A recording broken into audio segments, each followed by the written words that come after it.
எனக்கு தெரிஞ்சு ஆராதனை அல்லது வழிபாடு என்கிற ஒன்றே இல்லாத மதங்கள் நாத்திகமும் புராட்டஸ்டன்டிசமும் தான். நான் சொல்றது கத்தோலிக்கர்களுக்கே கூட அதிர்ச்சியா இருக்கலாம். ஆனா நான் உண்மையை தான் சொல்றேன். புராட்டஸ்டன்ட் சபைகள்ல ஆராதனை அல்லது வழிபாடு என்கிற ஒன்றே கிடையாது. ஏன்னா புராட்டஸ்டன்ட்டுகளுக்கு ஆராதனைனா என்னன்னே தெரியாது. புராட்டஸ்டன்ட்டுகள் ஆராதனை குறித்து பேசுகிற வார்த்தைகளே அதற்கு ஆதாரம். உதாரணத்துக்கு சபை முடிஞ்சு வெளியே வர்ற சில புராட்டஸ்டன்ட்டுகள் சில நேரங்கள்ல இன்னைக்கு ஆராதனை செம்மையா இருந்துச்சுல அப்படின்னு சொல்லிட்டே வருவாங்க. அதே போல சிலரை ஆராதனை வீரன் அப்படின்லாம் புகழ்வாங்க. நானே கூட புராட்டஸ்டன்ட்டா இருந்த காலத்துல அப்படி சில பேரை புகழ்ந்திருக்கிறேன். ஆனா ஆராதனை என்றால் என்ன என்று தெரிந்தவன் ஒருவனால கூட இப்படி ஒரு சில்லியான பட்டத்தை கற்பனையே செய்ய முடியாது. ஆராதனை செம்மையா இருந்துச்சுல அப்படின்லாம் பேசவே முடியாது. ஒருவனை ஜப வீரன் என்று சொல்வதில் கூட கொஞ்சம் அர்த்தம் இருக்கு. ஆனா ஆராதனை வீரன் என்று சொல்வதெல்லாம் பித்துக்குளித்தனமான பிதற்றல். நான் சொல்றதை நம்ப வேணாங்க, நீங்களே யோசிச்சு பாருங்க. புராட்டஸ்டன்ட்டுகள் ஆராதனை என்று எதை சொல்றாங்க? புராட்டஸ்டன்ட் சபைகள்ல சர்வீஸ் தொடங்கும் போது ஒரு 5-6 பாடல்களை ரொம்ப உற்சாகமா பாடுவாங்க. அந்த பாடல் பகுதியினுடைய இறுதி பாடல்ல கண்டிப்பா அல்லேலூயாங்கிற வார்த்தையை கொண்ட ஒரு பாடல் பெரும்பாலும் இருக்கும். அந்த பாடல் முடிந்ததும் பாடல் குழுவின் தலைவர் அல்லேலூயா எல்லோரும் கைகளை உயர்த்தி ஆண்டவர் ஆராதிப்போமா அப்படின்னு மந்திரம் ஓதுற துணியில சொல்லிக்கிட்டே அந்த அல்லேலூயாவை கண்டினியூ பண்ணுவார். இடையிடையில ஆண்டவரே நீர் நல்லவர், ஆண்டவரே நீர் வல்லவர், ஆண்டவரே நீர் பரிசுத்தர் அப்படின்னு கலங்கின தொண்டையோட அப்படியே முனைகிட்டே இருப்பார். கூட்டமும் அதை அப்படியே ஃபாலோ பண்ணிக்கிட்டே இருக்கும். அதுக்கப்புறம் அப்படியே யூட்டர்ன் போட்டு அந்த கடைசி பாடல்ல வந்த அல்லேலூயா இருக்கு இல்லைங்களா, அதை கண்டினியூ பண்ணுவார். அந்த கடைசி பாடல்ல அந்த அல்லேலூயா எந்த மெட்டுல வந்துச்சோ அந்த மெட்டோட வேகத்தை அப்படியே குறைச்சி ஸ்லோ மோஷன்ல அந்த அல்லேலூயாவை கண்டினியூ பண்ணுவார். ஒருவேளை அந்த பாடலுடைய மெட்டு அதுக்கு உதவலன்னு வச்சுக்கோங்களேன், ஒரு ரெடிமேட் அல்லேலூயா ஒன்று இருக்கு.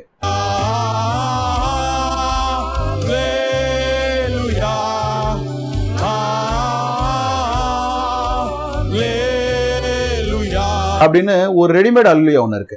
அந்த அல்லேலூயாவை எடுத்து விடுவார். அந்த அல்லேலூயாவை எத்தனை தடவை ரிப்பீட் பண்ணணும் அப்படிங்கிறது பாடல் குழு தலைவரோட கையில தான் இருக்கும். அவருக்கு போர் அடிக்கிற வரைக்கும் அந்த அல்லேலூயாவை ரிப்பீட் பண்ணிக்கிட்டே இருப்பார். கூட்டமும் அதை ஃபாலோ பண்ணிக்கிட்டே இருக்கும்.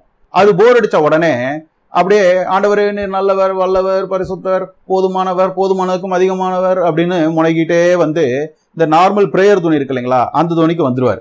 வந்து ஒரு பிரேயரை செய்து அந்த பகுதியை முடிச்சிருவாங்க. அதோட ஆராதனை முடிஞ்சிச்சு. இதுல எனக்கு என்ன கேள்வி அப்படின்னா, இந்த பாடல்கள் பாடுற பகுதியை துதி அப்படின்னு சொல்றோம். இதே பாடல் பகுதியில் இருக்கிற பாடல்களின் வரிகளையோ அல்லது வெறும் அல்லேலூயாவை மட்டுமோ ஸ்லோ மோஷன்ல அப்படியே குரல் நடுங்க முக்கி முனகி பாடுனா அது ஆராதனை ஆயிடுமா? அப்படின்னா உங்க ஆராதனைக்கும் துதிக்கும் இருக்கிற ஒரே வித்தியாசம் வெறும் ஸ்பீடு மட்டும் தானா? இல்ல நாங்க மொத்த சர்வீஸையும் தான் ஆராதனைன்னு சொல்றோம் அப்படின்னு சில பேருக்கு முட்டிக்கிட்டு வரலாம். ஆனா அது ஒரு வடிகட்டின போய். ஏன்னா எல்லோரும் கைகளை உயர்த்தி ஆண்டவரை ஆராதிப்போமா அப்படின்னு நீங்க கேட்கறது பாடல் பகுதி முடியும் போது தானே. அதுக்கு முன்னாடியோ அல்லது அதுக்கு பின்னாடியோ நீங்க அதை கேட்கறது இல்லை தானே. அதே மாதிரி இன்னைக்கு ஆராதனை செம்மையா இருந்துச்சுல்ல அப்படின்னு நீங்க சொல்றது பிரசங்கத்துக்கு முந்தைய பகுதியா தானே. பிரசங்கம் நல்லா இருந்தா பிரசங்கம் நல்லா இருந்துச்சு தானே சொல்றீங்க. அது மட்டும் இல்லாம ஒருத்தரை ஆராதனை வீரன் என்று நீங்க சொல்லும் போது அவர் மொத்த ஞாயிறு சர்வீஸையும் செம்மையா நடத்துவாரு அப்படின்னு அர்த்தம். ஆனா நீங்க ஆராதனை வீரன் என்று சொல்வதே ஒரு பாடல் குழு தலைவரா தானே. அவரா மொத்த ஞாயிறு சர்வீஸையும் நடத்துறாரு. நான் இப்போ சித்தரித்த இந்த குறிப்பிட்ட பகுதியை தான் நீங்க ஆராதனைன்னு சொல்றீங்க அப்படின்னு உங்களுடைய வார்த்தைகளே காமிக்குதே. ஆனா இதுதான் ஆராதனைன்னா உங்க ஆராதனைக்கும் துதிக்கும் வெறும் ஸ்பீடு மட்டும்தான் வித்தியாசம் அப்படின்னு ஆகுது. ஆனா வெறும் ஸ்லோ மோஷன் ஆக்கப்பட்ட துதி என்கிற ஒரு சில்லியான விஷயம் எப்படி கடவுளுக்கு மட்டுமே உரியதான ஆராதனையாக இருக்க முடியும்? அப்ப இது ஆராதனை இல்லைன்னா வேற எதுதாங்க ஆராதனை அப்படின்னு ஒரு கேள்வி எழுது இல்லையா? எது ஆராதனை என்று சொல்வதற்கு முன்னாடி எதுவெல்லாம் ஆராதனை அல்ல அப்படிங்கிறத முதல்ல சொல்லிடுறேன். ஏன்னா அது வேறு பல குழப்பங்களுக்கு விடையாக அமையும். துதித்தல் அல்லது துதித்து பாடுதல் என்பது ஆராதனை அல்ல. ஏன்னா துதித்தல் என்பதற்கு எளிய தமிழ்ல புகழ்வது அல்லது பாராட்டுவது அப்படின்னு அர்த்தம். ஒரு மனிதனுடைய உயர்ந்த செயல்களையோ அல்லது குணாதிசயங்களையோ பாராட்டுவது அப்படிங்கிறதான் துதித்தல். அதையே ஒரு மெட்டோட சேர்த்து செய்தா அது துதி பாடல். ஒருத்தருடைய உயர்ந்த செயல்களை அல்லது குணங்களை பாராட்டி பேசுவது அப்படின்றது தவறு இல்லை அப்படின்னா அதையே ஒரு பாட்டா பாடினா மட்டும் தவறாயிடுமா? நிச்சயமா ஆகாது.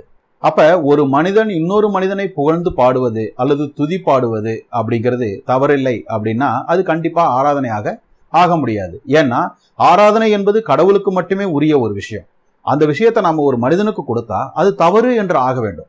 ஆனா மனிதர்களை துதிப்பது அல்லது புகழ்வது என்பது ஏகப்பட்ட இடங்கள்ல நியாயம்தான் என்று நமக்கு நல்லாவே தெரியுது. அப்படின்னா கண்டிப்பாக அது ஆராதனையாக இருக்க முடியாது. அதாவது கடவுளை புகழ்ந்து பாடுவது போலவே மேன்மையான மனிதர்களையோ தேசத்தையோ அல்லது தேசிய கொடியையோ கூட புகழ்ந்து துதித்து பாடலாம், அது தவறாகாது அப்படின்னு இதுல இருந்து விளங்குது. சரி, துதித்தல் என்பது ஆராதனை இல்லை அப்படின்னா வேற எது ஆராதனை? ஒருவேளை வணங்குவது அல்லது நமஸ்கரிப்பது தான் ஆராதனையா? கண்டிப்பா கிடையாது. ஏன்னா வணங்குவது அல்லது நமஸ்கரிப்பது தான் ஆராதனை அப்படின்னு சொன்னா அதை மனிதர்களிடத்துல செய்வது தவறு அப்படின்னு ஆயிடும். ஆனா வணங்குவதும் நமஸ்கரிப்பதும் இல்லைன்னா மனித வாழ்க்கையே சகித்து கொள்ள முடியாத ஒரு சூன்யமாக ஆயிடும்.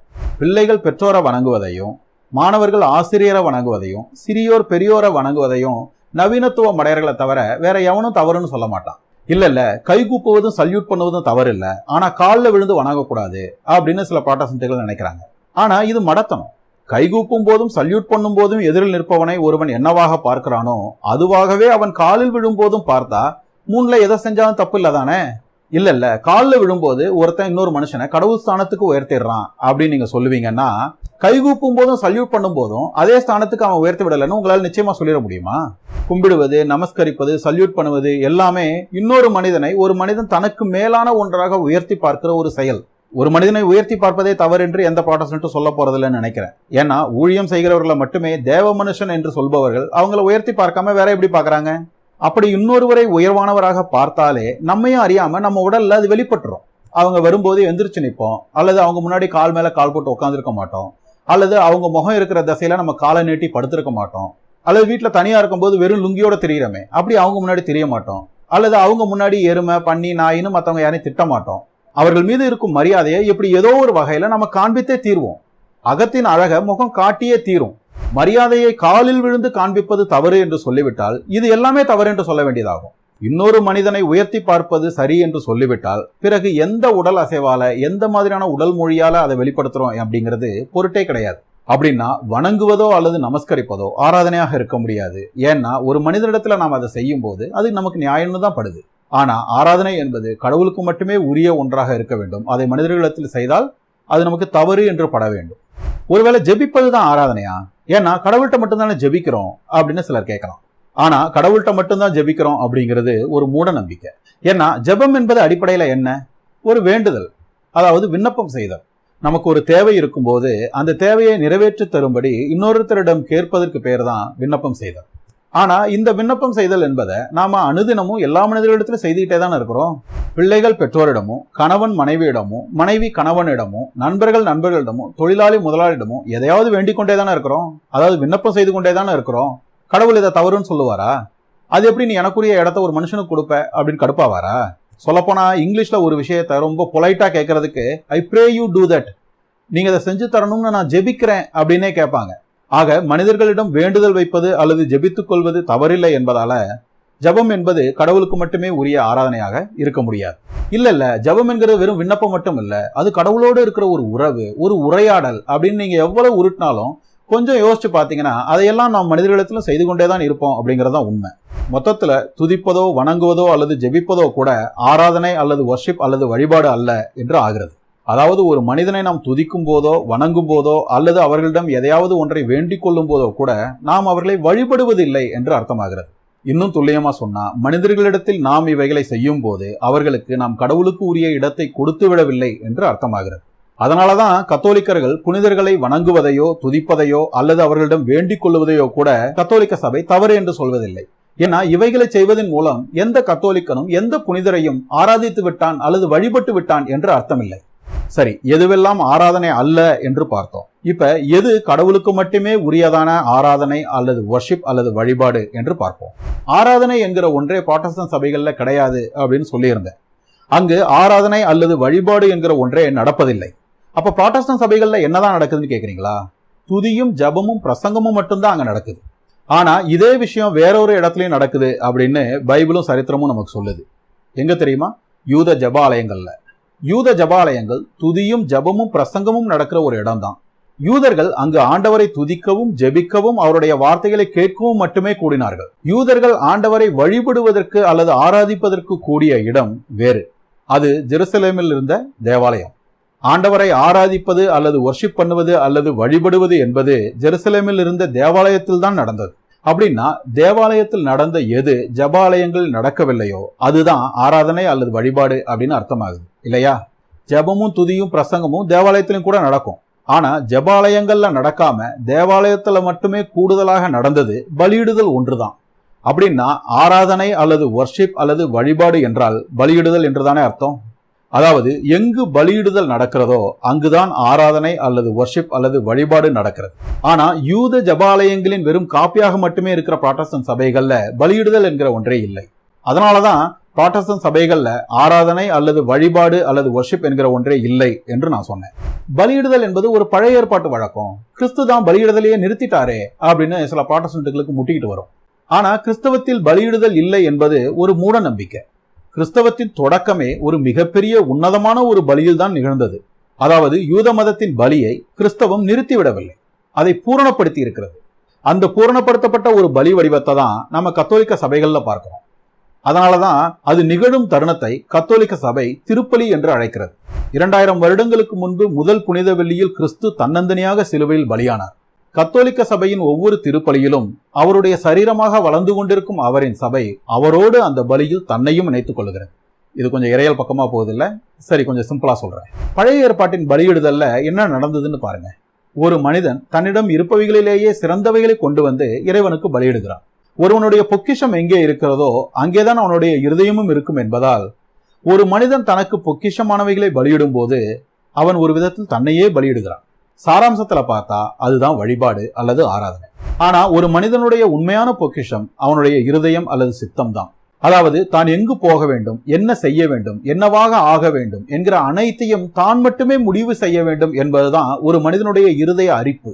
அதாவது தன் சித்தம் தான் பெரிது, தனது சித்தத்தின்படிதான் எல்லாம் நடக்க வேண்டும், தன் வாழ்க்கைக்கு தான் தான் கடவுளாக இருக்க வேண்டும் என்பதுதான் ஒரு மனிதனுடைய பொக்கிஷம். ஒரு மனிதன் பலி கொடுப்பதிலேயே மிகப்பெரிய பலி அவனுடைய விருப்பத்தை, அவனது ஆசைகளை, அதாவது அவனுடைய சித்தத்தை பலி கொடுப்பதுதான்.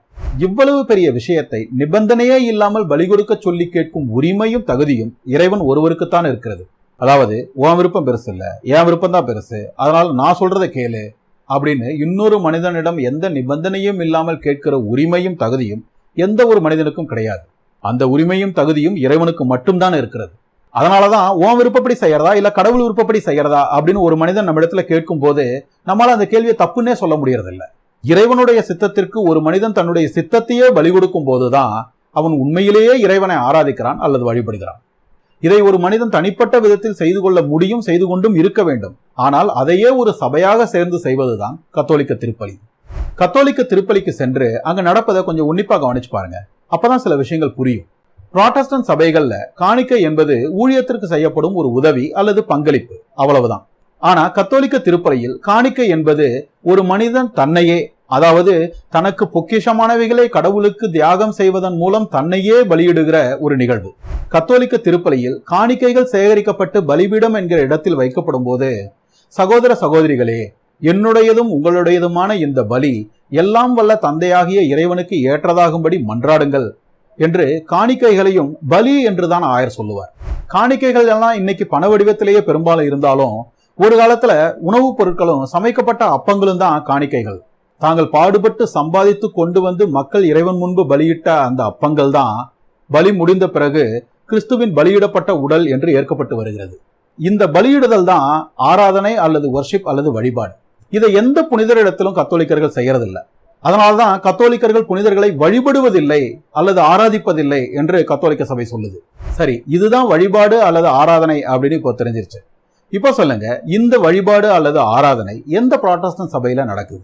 எங்களுடைய சபைகள்ல ஆண்டவரின் இரவு விருந்து அல்லது கம்யூனியன்கிற பேர்ல இதே தானே நடக்குது அப்படின்னு சில புராட்டஸ்டன்ட்களுக்கு ஒத்துக்கிட்டு வரலாம். ஆனா நீங்களே அதை பலின்னு சொல்லலையே, வெறும் விருந்து என்றும் கூட்டாஞ்சோறு என்றும் தானே சொல்றீங்க. அதாவது நீங்கள் செய்வது வெறும் நினைவுகூறல் மட்டும்தான் என்று தானே சொல்றீங்க. அப்படின்னா வருஷம் ஒருத்தவங்களுடைய பர்த்டேக்கு கேக் வெட்டுறதுக்கும் உங்களுடைய கம்யூனியனுக்கும் என்ன வித்தியாசம்? ரெண்டுமே நினைவுகூறல் தானே. பலியிடப்பட்ட நற்கருணை அப்பம் உண்மையிலேயே கிறிஸ்துவின் உடல் என்று கத்தோலிக்கர்கள் சொல்லும் போது இது மடத்தனம். கிறிஸ்து இதை வெறும் நினைவுகூறலாக மட்டும்தான் செய்ய சொன்னார்னு ஒரு பக்கம் சொல்லிட்டு இன்னொரு பக்கம் நாங்களும் இதே பலியிடுதல் தானே செய்யறோம் அப்படின்னு எப்படி சொல்ல முடியும்? சரி, அதை கூட விடுங்க. ஒரு மனிதன் தன்னுடைய சித்தத்தை இறைவனுடைய சித்தத்திற்கு பலி கொடுப்பதுதான் உண்மையிலே ஆராதனை அல்லது வழிபாடு அப்படின்னு சொன்னா அதை நாங்களும் அனுதினமும் செய்துகிட்டே தானே இருக்கிறோம் அப்படின்னு சிலர் இருக்கலாம்.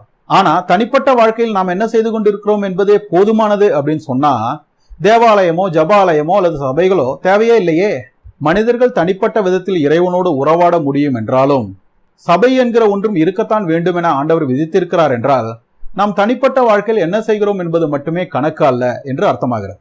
சபையாக என்ன செய்கிறோம் என்பதும் மிகவும் முக்கியம் என்று ஆகிறது. அப்படின்னா நாம் கூடி வருகிற சபை யூத ஜெப ஆலயங்களின் வெறும் காப்பியாக மட்டுமே இருக்க முடியாது. ஏன்னா அங்கு ஆராதனை அல்லது வழிபாடு என்கிற ஒன்றே நிகழ்வதில்லை. ஆண்டவர் ஸ்தாபித்த ஒரு சபையில் ஆராதனை அல்லது வழிபாடு என்கிற ஒன்று இருக்க வேண்டும் என்றால் அங்கு பலியிடுதல் நிகழ்ந்தே ஆக வேண்டும். ஆனால் எந்த புராட்டஸ்டன்ட் சபையிலும் பலியிடுதல் என்கிற ஒன்றே இல்லை. அப்படின்னா புராட்டஸ்டன்ட் சபைகள்ல ஆராதனை அல்லது வர்ஷிப் அல்லது வழிபாடு என்கிற ஒன்றே இல்லதானே? இதையும் மீறி புராட்டஸ்டன்ட் சபைகள்ல ஆராதனை அல்லது வழிபாடு நடக்கிறது தான் அப்படின்னு சொல்வீங்கன்னா அது எங்க? இந்த வீடியோ பிடிச்சிருந்தா லைக் பண்ணுங்க, என்னோட இறையாற்றுப்படை சேனலுக்கு சப்ஸ்கிரைப் பண்ணுங்க, உங்களுடைய கருத்துக்களை காமெண்ட் செக்ஷன்ல தெரியப்படுத்துங்க. தேங்க்யூ.